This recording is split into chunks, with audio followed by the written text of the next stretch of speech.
김 대표 얘기 바로 시작하기 전에 간단하게 인사 말씀. 예, 광주 시민 여러분 반갑습니다. 이렇게 늦은 밤에 자리해 주셔서 대단히 고맙습니다. 나라가 지금 대단히 큰 위기에 봉착해 있습니다. 우리가 지금 이 전국에 대해서 같이 관심 나누고. 광주에 자주 오시는 편이죠? 저는 자주는 오지 못했어요. 네. 그래도 1년에 몇 번씩은 다녀가는 것 같습니다. 특별히 제가 김대중 대통령님 모실 때 김대중 대통령님 쫓아서 광주에 자주 왔었는데, 올 때마다 덩달아 아주 극진한 대접을 받아서 늘 인상에 깊게 남아 있습니다. 네. 그런데 오늘 이처럼 거리에서 시민들과 이렇게 만나는 건 처음인 거 아닌가요? 처음이지요. 네. 어떠세요, 느낌이 좀? 정말 거리도 서울의 어떤 거리 못지않게 아주 화려하고요. 시민들 만나 뵈니까 그 표정들이 너무나 깊어서 네. 기분이 좋습니다. 네. 광주 시민들이 이제 뒤에 많이들 모이기 시작하네요. 자, 네. 안녕하세요. 네, 반갑습니다. 시민들께서 제일 궁금해하는 것이 네. 이 옷입니다. 네. 이게 왜 이 옷을 입고 다니나 많은 분들이 궁금해하시거든요. 글쎄, 요즘에 제가 제일 많이 받는 질문이 빨아 입기는 하냐고. 제가 그러면 대답합니다. 노숙자한테 너무 많은 거 기대하시지 말라고. 여러분, 제가 왜 이 옷만 입고 다니는지 아시죠? 제가 지난 한 달 넘게 서울의 시청 앞에서 천막 치고 노숙자 생활했습니다. 그때 입고 있는 옷이고요. 이 옷이 이제는 많은 국민들께 민주주의의 위기를 극복하자는 메시지로 받아들여지고 있다고 생각해서 이렇게 입고 있습니다. 네. 그런데 박근혜 대통령이 이 옷을 아주 무서워한다는 얘기가 있습니다. 네.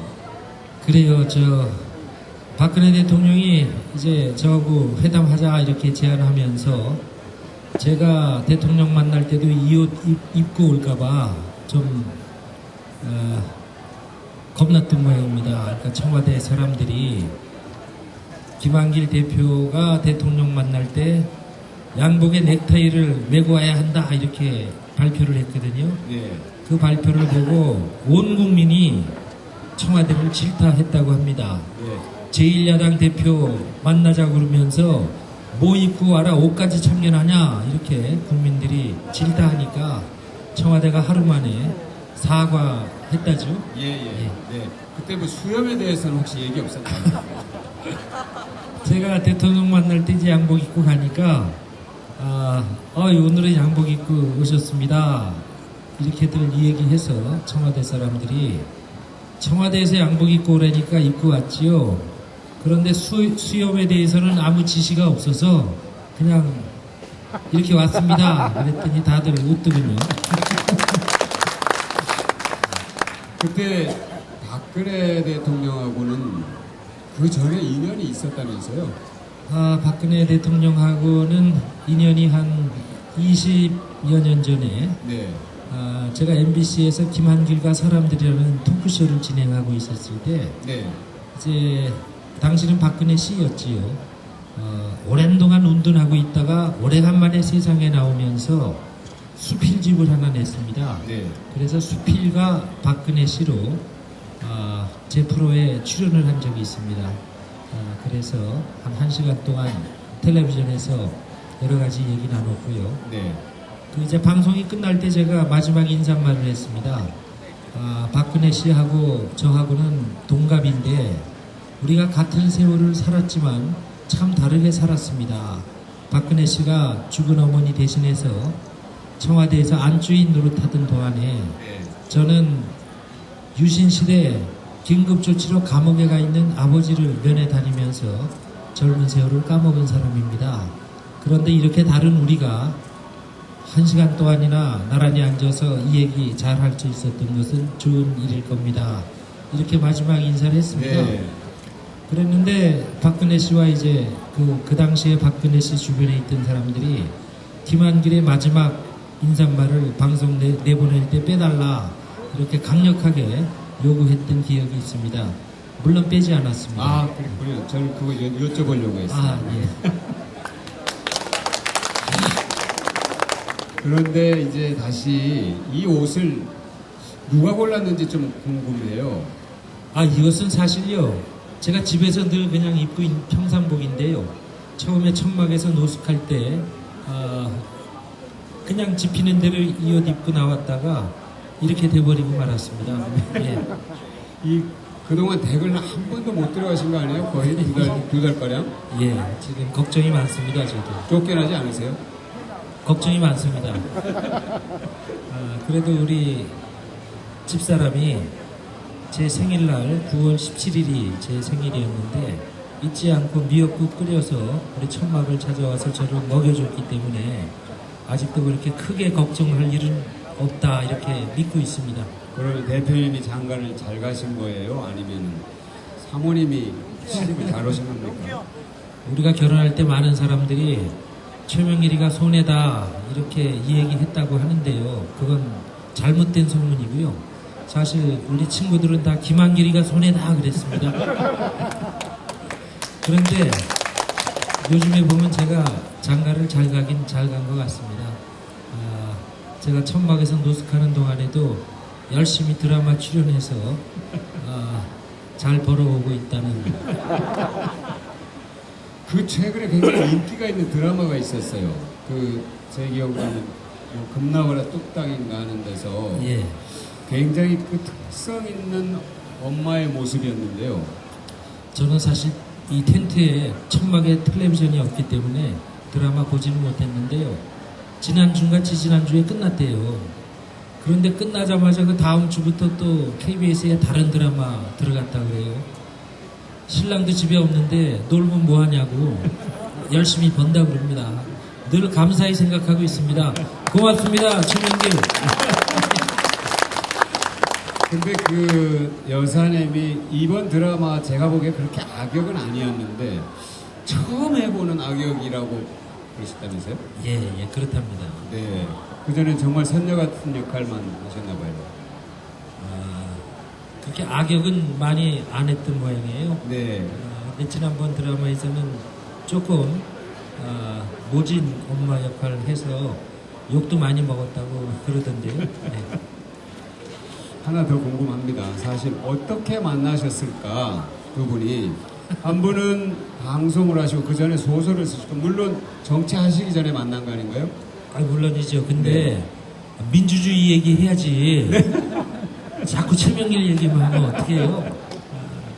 우리 만난 것은 방송국에서 만났습니다. 제가 이제 텔레비전 토크쇼도 했지만 라디오에 이제 시사 프로도 했었거든요. 저는 같은 시간대에 저는 AM에서 최명길의 FM에서 최명길의 음악 살롱이라는 걸 했고요. 네. 같은 시간 AM에서 저는 이제 시사 프로그램을 했는데 네. 스튜디오가 바로 붙어 있어서 네. 자주 만나다 보니까 이렇게 네. 같이 살게 됐습니다. 감사합니다. 복도 많습니다. 이제 다시 그러면 민주주의 얘기를 좀 하겠습니다. 네. 언제까지 이 옷을 입고 다니실 건가요? 이 옷을 사실 입게 해준 것이 박근혜 대통령 아니겠어요? 예. 이제 이 옷을 내가 언제 벗느냐 하는 것은 박근혜 대통령에게 달렸다. 박근혜 대통령만이 이 옷을 벗겨줄 수 있다. 이렇게 생각합니다. 좀 불경스럽게 들렸나요? 다른 뜻은 없습니다. 네. 오늘 그 보건복지부 장관이 네. 보건복지부 장관이 그동안에 쭉 사표를 내겠다. 그 노인 어르신들에게 뭘 약속을 했는데 대선 때 그거를 뒤집고 못 지키게 된 것에 대해서 정부가 좀 제대로 설명하지 않고 뭔가 거짓말하는 것 같다 이런 느낌으로 그냥 그 장관이 반발을 한 것 같아요. 그런데 오늘 사표를 수리를 했습니다. 대통령 선거 때 이제 박근혜 당시 대선 후보가 국민들께 특별히 65세 이상의 어르신들께 철석같이 약속했지요. 내가 대통령이 되면 65세 이상의 어르신들께 매달 꼬박꼬박 20만 원씩 드리겠습니다. 이렇게 약속했지 않습니까? 그래서 찍으신 어르신들도 계시죠? 예. 그렇죠. 예. 그랬는데 막상 대통령 되고 나니까 나라에 돈 없어서 그렇게 다 못 드립니다. 이렇게 공식적으로 며칠 전에 발표한 거 아닙니까? 이것은 정말 심각한 거짓말입니다. 무조건 대통령 선거 때 대통령에 당선되기 위해서 달콤한 거짓말로 어르신들과 국민을 속였다면 참 나쁜 대통령이고요.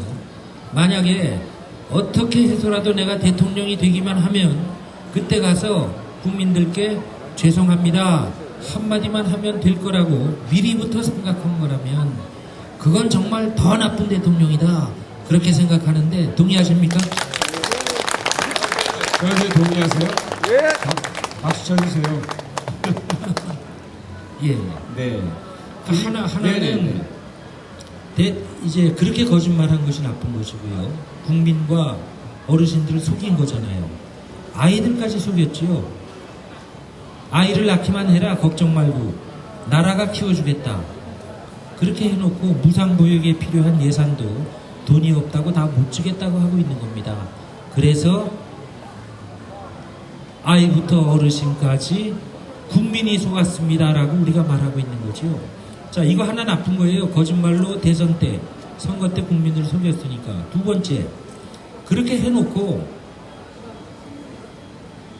국민연금 제대로 낸 사람들이 훨씬 더 많이 손해보게 돼 있는데 그거 손해 안 봅니다. 또 이렇게 얘기하고 있단 말이죠. 거짓말이 자꾸 또 다른 거짓말을 낳는 겁니다. 우리 거짓말 다 해봐서 알잖아요. 그렇죠? 다른 분들은 거짓말 안 해봐서 모르는데 해본 사람들은 알잖아요. 그런데 연금에 대해서 책임져야 하는 보건복지부 장관이 이건 아닙니다. 이건 옳지 않습니다. 하고 사표를 냈어요. 근데 사표를 내니까 대통령이 사표를 즉각 반려하면서 보건복지부 장관이 사표 내면 어떡합니까? 기초연금이 이렇게밖에 바뀔 수밖에 없었다는 것을 담당 장관이 국민과 야당에게 설득해야 되지 않습니까? 이렇게 사표를 반려했어요. 그저께. 그랬더니 어저께 다시 보건복지부 장관이 얘기했습니다. 나는 그렇게 못합니다. 나는 장관 다시 복귀 못합니다. 양심상 옳지 않은 것을 내가 알면서 어떻게 그것을 국민께 제가 설득할 수 있습니까? 이렇게 얘기했어요. 양심 문제라고 그랬습니다.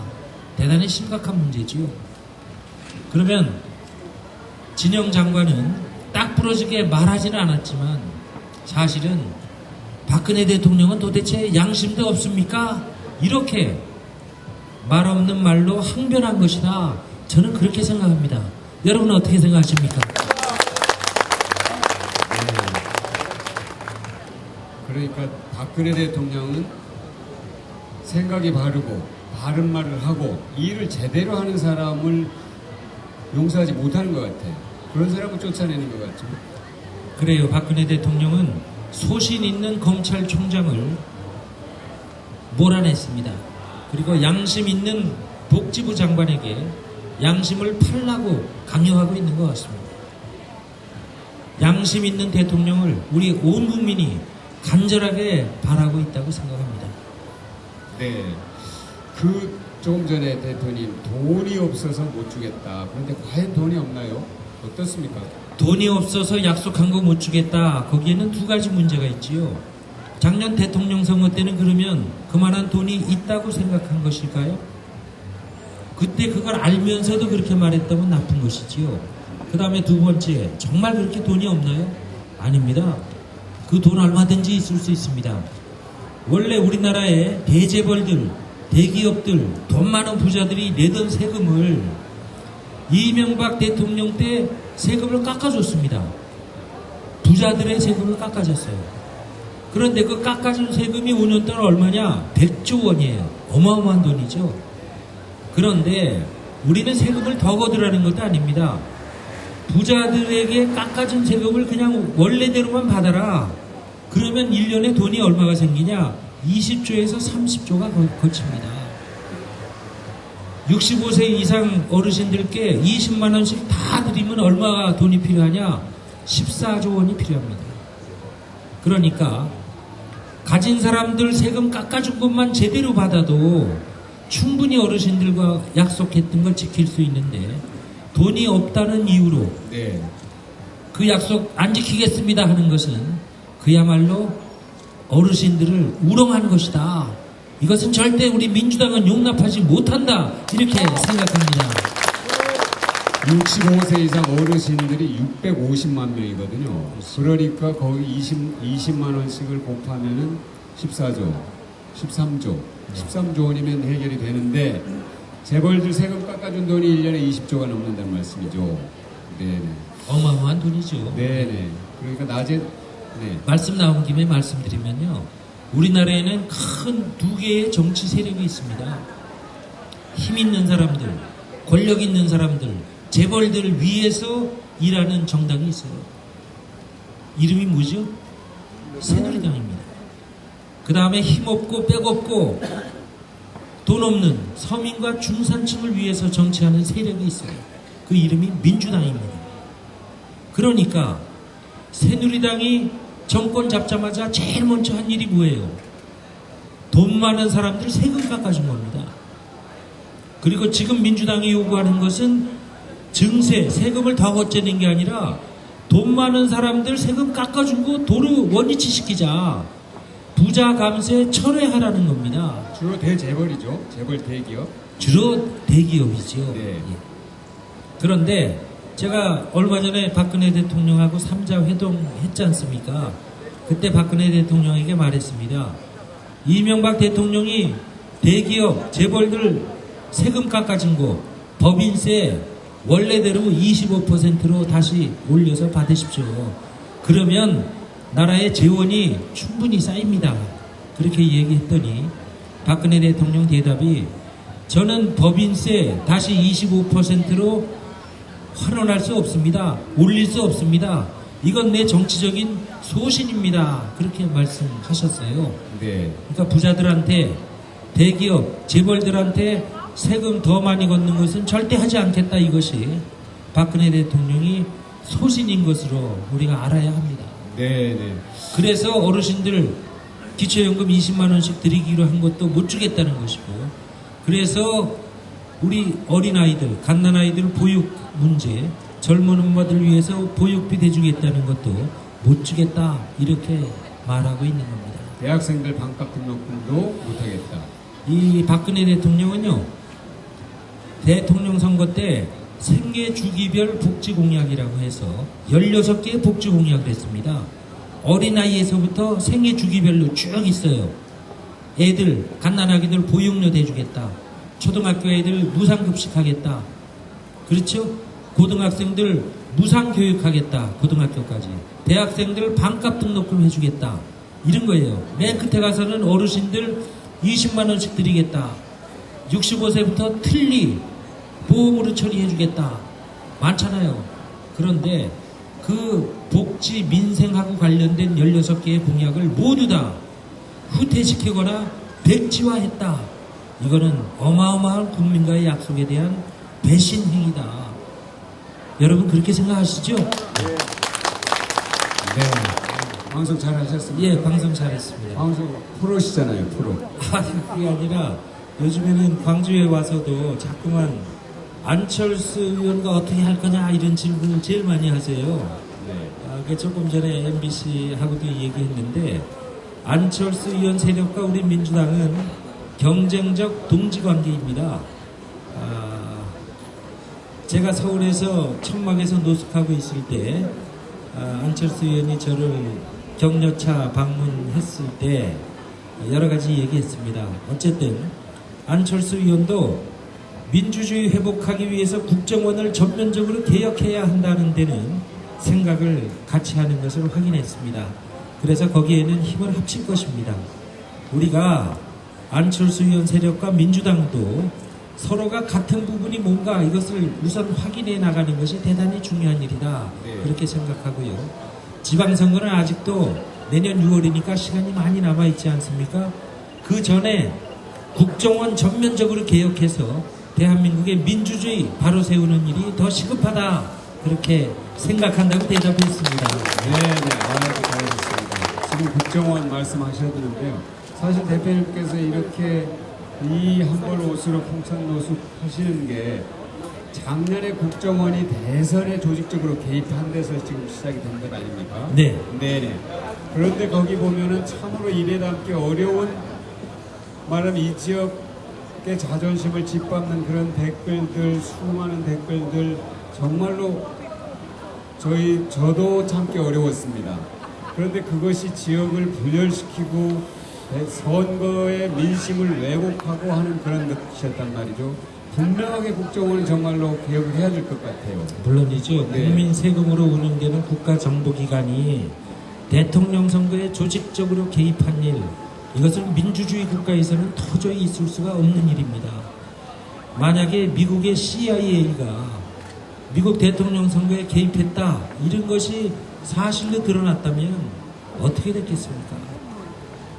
정말 우리 정치 후진국인 것을 온 세계에 증명하는 사건이 벌어진 것이다, 이렇게 생각하고요. 그 국정원의 심리전단이라는 그 인터넷에 댓글 다는 것을 전문적으로 했던 조직이 댓글 단 내용들을 보면 지금 우리 박 위원장 사회자께서 지적하신 대로 호남인들을 비하하고 모욕하는 말들도 굉장히 많았죠. 네. 이것은 국가 세금으로 운영되는 국정원이 국가를 분열시키는데 앞장섰다 하는 증거 아니겠습니까? 네. 이거 절대로 그냥 놔둘 수 없습니다. 반드시 국정원에 인적, 제도적 청산이 있어야 한다. 여러분도 아마 동의하실 겁니다. 네, 좀 박수로 힘을 모아주십시오. 네네, 감사합니다. 대표님, 이제 아까 임내원 위원장께서 얘기를 하셨습니다만 이제 국회의원들이 국회에서 정말 죽기 살기로 밤을 새워가면서 그것도 대표님과 함께 하겠다는 그런 결의를 다지고 있고 대표님 전국을 다니면서 국민들과 만나고 있습니다. 저는 마음이 통할 거라고 생각합니다. 여기 모이신 광주 시민들께 한 말씀 하시고 오늘 이 콘서트를 그냥 마무리 지었으면 합니다. 예. 저는 이제 서울의 시청 앞 텐트 천막에서 한 달 넘게 노숙을 하고 있었어요. 민주주의 좀 바로 세우자고 국정을 제대로 개혁해내자고 그렇게 하고 있다가 박근혜 대통령과 만났습니다. 박근혜 대통령 만나서 제가 7가지를 요구했는데 그 중에 한 가지도 받아들여지지 않았습니다. 민주당 김한길이가 완전히 패배했다. 대통령과 만나서 실패했다. 이렇게 생각한 사람들도 있었겠지만 국민들은 그렇게 바보가 아닌 것을 저는 확인했습니다. 추석 연휴 끝나서 박근혜 대통령 지지율 조사해보니까 지지율이 6%에서 10%까지 급락했던 거 보고 이기는 게 이기는 것이 아니고 지는 게 지는 것이 아니었구나. 내가 박근혜 대통령 만나서 따지기를 잘했구나. 그렇게 생각을 했습니다. 그런데 박근혜 대통령 만나서 확인한 것이 박근혜 대통령을 만나서 뭔가 이 전국을 푸는 단판 짓기는 불가능하다. 박근혜 대통령의 생각이 현실인식이 너무나 우리와 다르기 때문에 박근혜 대통령에게 기대하는 것은 무망하다. 이렇게 결론을 내렸습니다. 그렇다면 이제 우리가 어떻게 해야 되느냐, 민주당이 어떻게 해야 되느냐 많이 고민했는데 그래서 2가지를 결정했습니다. 하나는 민주당 국회의원 127명, 김한길이 빼면 126명이 국회에 다 들어가서 국회에서 먹고 자면서 죽기 살기로 국정감사하고 대정부 질의하고 국회에서 민주주의 챙기고 민생 챙긴다는 것이 어떤 것인지를 국민 앞에 한번 본때 있게 보여주자. 이렇게 결심했고요. 또 하나는 126명의 국회의원 빼고 당대표인 김한길이는 전국을 돌면서 이렇게 국민 여러분을 직접 만나서 우리나라 민주주의가 지금 얼마나 망가져 있는지, 민생 먹고 사는 문제가 얼마나 어려워져 가고 있는지 국민들께 호소하기로 그렇게 결정을 했습니다. 그래서 저는 3일 전부터 버스를 타고 전국을 돌고 있고요. 이제 광주 시민 여러분과도 이렇게 만나게 된 것이고요. 우리가 다 같이 힘을 합치면 민주주의도 다시 똑바로 세울 수 있고 먹고 사는 문제도 지금보다 훨씬 낫게 만들 수 있다 하는 것을 여러분께 호소드립니다. 감사합니다. 큰 박수로 응해 주십시오. 네, 감사합니다.